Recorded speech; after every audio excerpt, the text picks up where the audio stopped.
Welcome to The Soft Life with me, Candy Washington, where we explore all things self-love, manifestations, and relationships with a cheeky dash of pop culture news. So be sure to subscribe, share, and join us on Patreon. Your girl, Candy Washington, and I am so grateful to share this time with you. So if you're listening to the podcast, be sure to subscribe, rate, review, and share with a friend. If you're watching us on YouTube, again, please subscribe, comment below, like this video, and share with a friend, because your journey to self-love and self-worth is always easier and better with a friend and some support. So let's dive into today's episode, which is the top 5 ways to deal with haters. Yes, if you are doing anything, and sometimes even if you're not doing anything, you have encountered a hater or you have them as well. So the way I define a hater is just someone who, and this could be online or in real life, it's just someone who always has something negative, nasty, critical, judgmental, dismissive, and diminutive and judgmental to say. And they're not actually adding any value. They're just being a hater. They're just hating on whatever you're doing. And I've had haters in my life. I'm sure I still have them out there. And usually it's not even anything that I've done in particular. And I think that a lot of people find that you don't have to have done anything bad or anything at all in order to have haters. People usually hate on people that they are envious of or jealous of. And we'll dive into that on how to deal with them when we go through the 5 ways to deal with haters. But I just wanted to really define how I'm defining a hater. Just someone who is super negative, super judgmental, critical, and just coming at you, whether it's a troll online or somebody in real life. So the first way to deal with a hater is knowing the difference between a hater and someone giving you constructive feedback, because those are 2 different things. So we have our haters. We have the people who are just negative, nasty, judgmental, critical, mean, all of that stuff. But then we also have some people that might give us constructive feedback. It might be something that we don't want to hear all the time. If we feel like we're putting something out there, we're doing something, we don't always necessarily want someone to give us notes or feedback or to tell us how to do it differently or in a different, better way. But I think that is really when we have to check our ego. So you have to have the discernment. Is this person saying this to me? Is this person, having this opinion or guidance or whatever because they are actual haters? They're just mean and nasty and they're just trying to find fault. Or are they saying, hey, you're doing this, you're doing a great job, but hey, maybe try X, Y, and Z. That could be a more effective way. That could be more productive. That could add to the quality. That could do this, that, and the third, right? So remember to check your ego. Is this person telling me this and it's actually constructive feedback? Should I actually listen to it? Because everything that isn't just praise doesn't mean that it's someone being a hater. So get your discernment up and check your own ego. Is this person being a hater, or are they providing constructive feedback that I can actually take and use, apply it to what I'm doing, and elevate? So I would say that's the first way to deal with haters. Put them in the correct category. Know who's for me and who's against me. That's the first way. What category do they go into?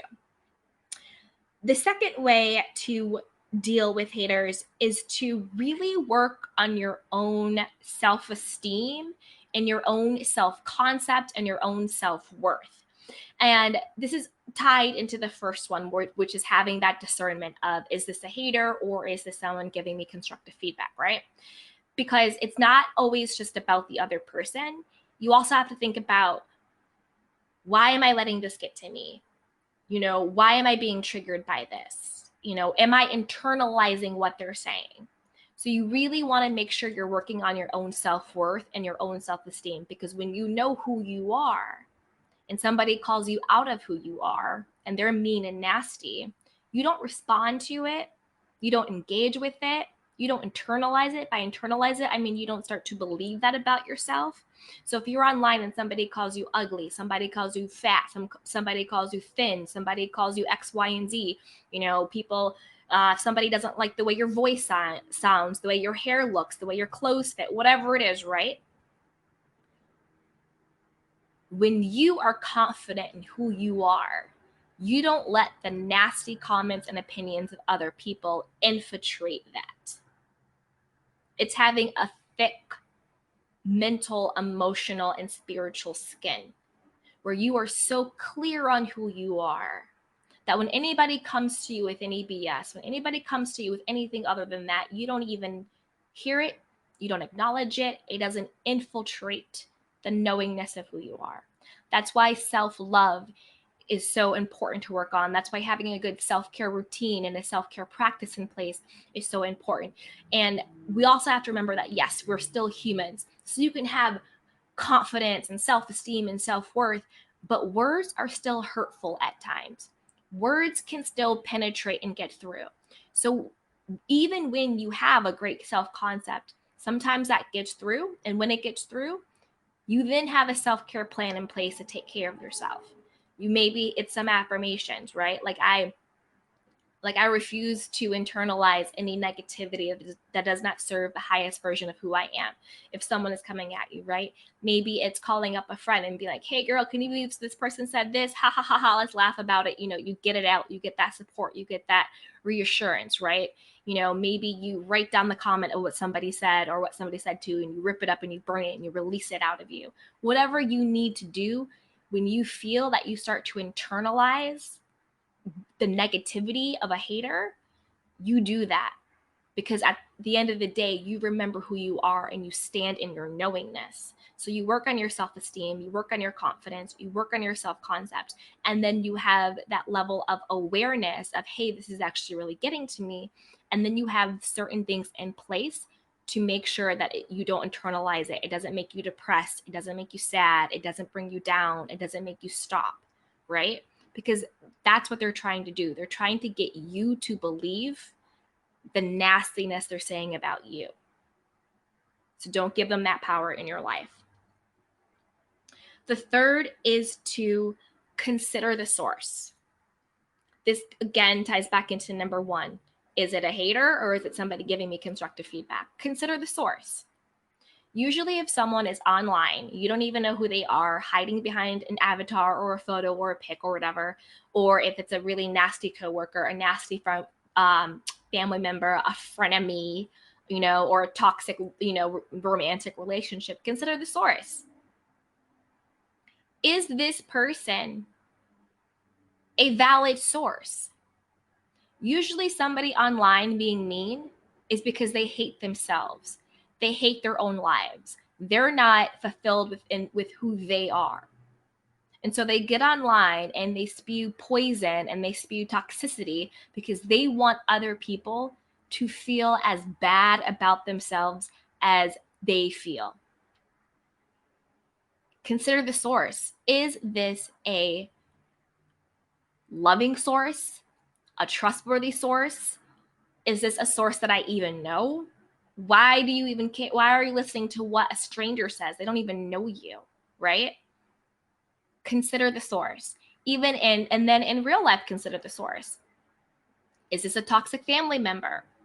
Are they happy? Are they in a good place? Do they have what you want to have in life? Probably not. Because people who are happy and people who are at peace and people who are fulfilled in themselves and in their lives, they don't have the capacity for negativity and toxicity and being a hater. They may give you constructive feedback, they may give you guidance, they may give you advice, but when someone is telling you something that is rooted in love, and when somebody is telling you something that is rooted in negativity. So consider the source. And if the source is poison, then why would you ever choose to ingest it or take it or consume it? So if the person is online, they're a hater, they're being a troll, that source is negative and toxic and poisonous, why would you then consume what that person is saying? Don't deal with it. Same thing goes in real life. If you know that this person is negative and toxic, why would you consume what they're saying? Create those boundaries. Cut those people out of your lives. You can Cut people out of your life who are hating on you. Maybe they do it in a passive aggressive way, a nice, nasty comment, but they're trying to erode you. They're trying to hate on you. Cut those people out of your life. You don't need it. If the source is rotten, the fruit is rotten.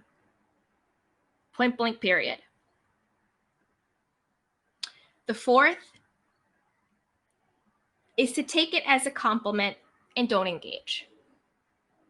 Redefine the meaning of people being a hater to you. It's like Cat Williams said. He's like, I had 20 haters today. I want 40 by tomorrow. Redefine what a hater means. Look at it as dogs don't bark at parked cars. It means that you're doing something. It means that you're making a splash. It means that you're being influential. It means that you're growing. It means that you're expanding. Usually it means you're on the right track. When you start to attract haters, usually it means you're on the right track. You're moving, you're growing, you're shaking. It's just the test. Don't let other people stop you from elevating and growing. So take it as a compliment. Oh my gosh, this person literally took time and energy out of their own life to write this comment. Oh my goodness, this person literally took their time and energy out of their own life to, say this and that about me. I must be on their mind the whole time. Just take it as a compliment. Take it as a barometer check that you are moving and grooving and you are elevating, and expect it. Anybody doing anything great in this world, they have haters. There's people who hate on Gandhi. There are people who hate on Mother Teresa. You know what I'm saying? Like, you're going to have them. So expect it and redefine what it means. Take it as a compliment. And then again, don't engage.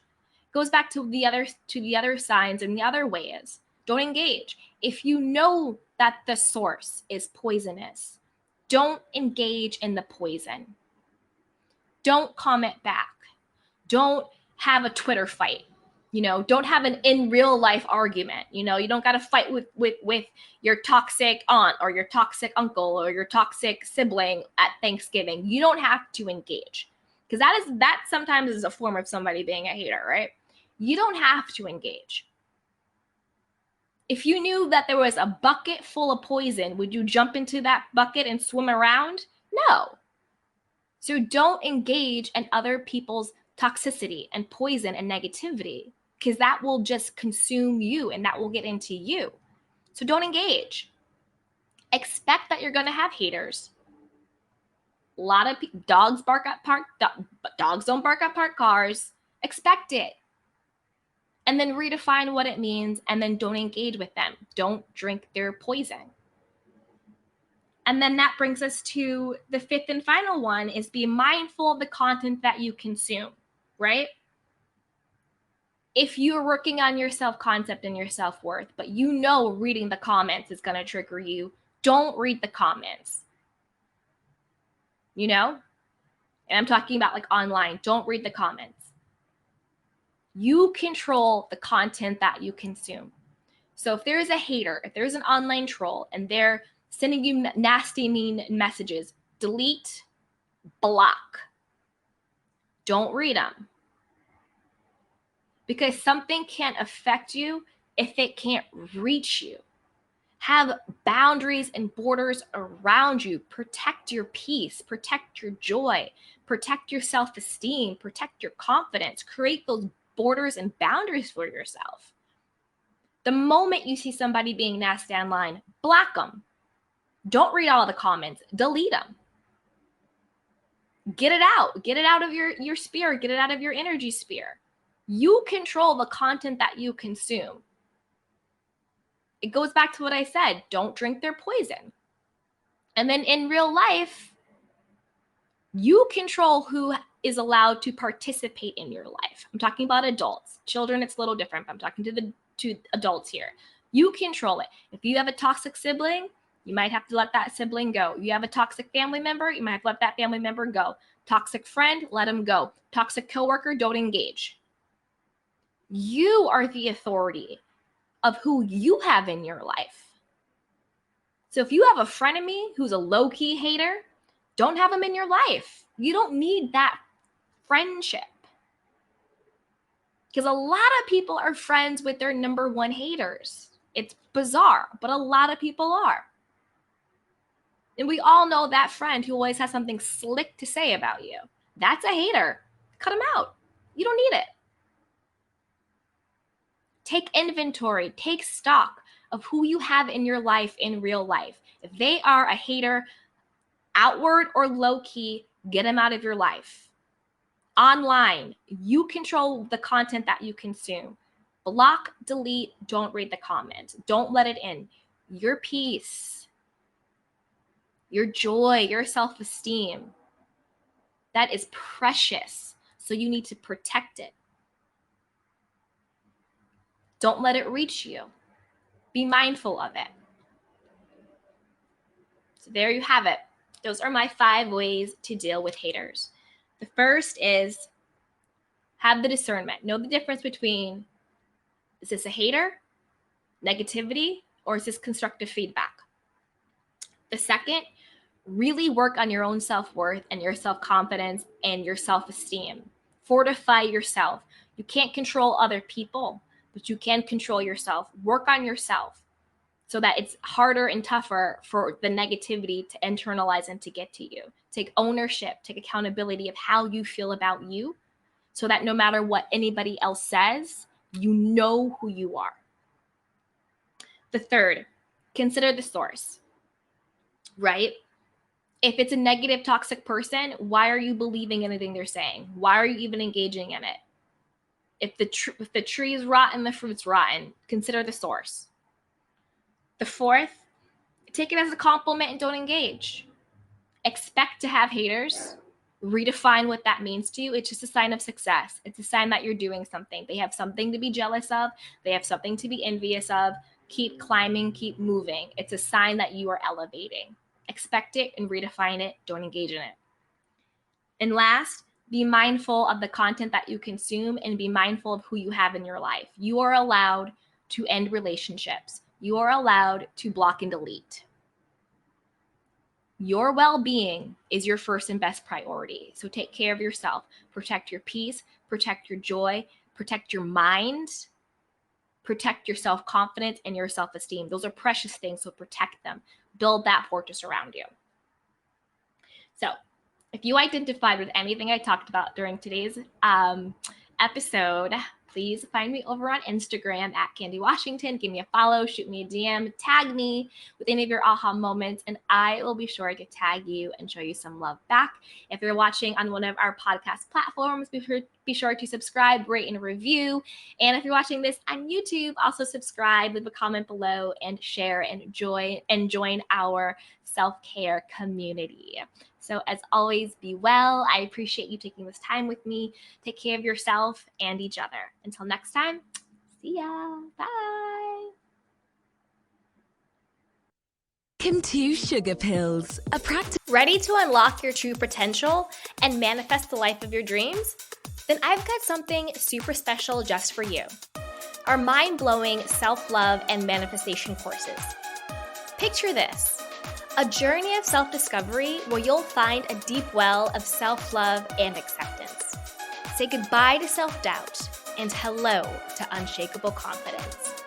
Our courses are designed to help you embrace your worthiness and tap into the incredible power of self-love. But that's not all. We'll also dive deep into the transformative world of manifestations. You'll learn proven tools and techniques and strategies to align your thoughts, beliefs, and actions with your wildest dreams. So get ready to create the success, happiness, love, and abundance that you deserve. So what are you waiting for? Head over to candywashington.com/courses to get started. Again, that's candywashington.com/courses.